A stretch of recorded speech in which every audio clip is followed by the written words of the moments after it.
Well, shit. I guess the joke's on me, everybody. Donald Trump made good on his promise to show his perfect MRI results by bringing a doctor's note. I hate to break it to you, Don, but in today's fast-paced work environment of wage slavery, a doctor's note, it's just not going to cut it. And really, judging by his incoherent Truth Social posting and reposting spree last night and continuing into this morning, I think he may need another checkup or two. Just get you a little follow-up appointment there, Donald. I guess he was in his feelings or something, because all these posts and reposts ran the emotional spectrum. He went from being nostalgic about Christmas and being in Home Alone 2 to bashing Mark Kelly again, to posting fake news headlines about Venezuela surrendering to him and he's now in charge of Venezuela. There's even one somewhere in that pile of shit that accuses Michelle Obama of being the one in charge of Biden's auto pen, and that Michelle Obama is the one that actually signed all of Biden's executive orders. What the fuck? If anyone in your family did this shit, you would host an intervention. But no, it's just another day for MAGA. For the rest of us, though,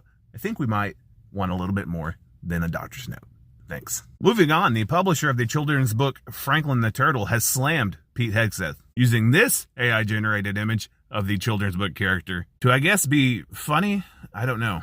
It's not very funny. While the White House is scrambling to justify his alleged war crimes. Bear in mind, this is a Canadian publisher and a Canadian book and a Canadian character. So when a Canadian comes out and says, "Shut the fuck up, Pete," you know it's serious. The White House has confirmed a second strike. Everybody is trying to throw up a buffer to insulate themselves from the fallout. And they've seemingly settled on a scapegoat in the form of Admiral Frank Bradley, saying that, oh, actually, Frank's the one that authorized this strike. So they know what's coming, and they're ready to throw him right under the bus. Yeet. Pathetic. A few other things happening. The White House says that it's optimistic again ahead of the Russia-U.S. meeting to end the war in the Ukraine. This marks the 37th time that the White House has been optimistic about this.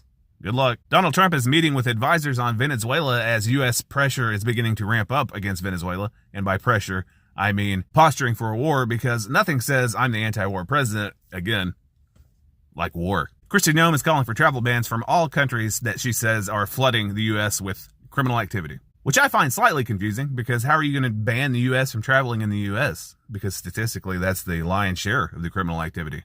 It's just fucking U.S. citizens. Also, in another unsurprising textbook grift, the TSA has put out a statement saying that it will charge $45 to anybody traveling in the U.S. by air that doesn't have the real ID. Anything to line the coffers. All of this and more on today's episode of Anything But the Epstein Files. Anyway, what the fuck do I know? It's day 315 in the series in which I asked myself, do I have to go to work today? And if the answer is yes, I don't care. Here we go. Do I have to go to work today?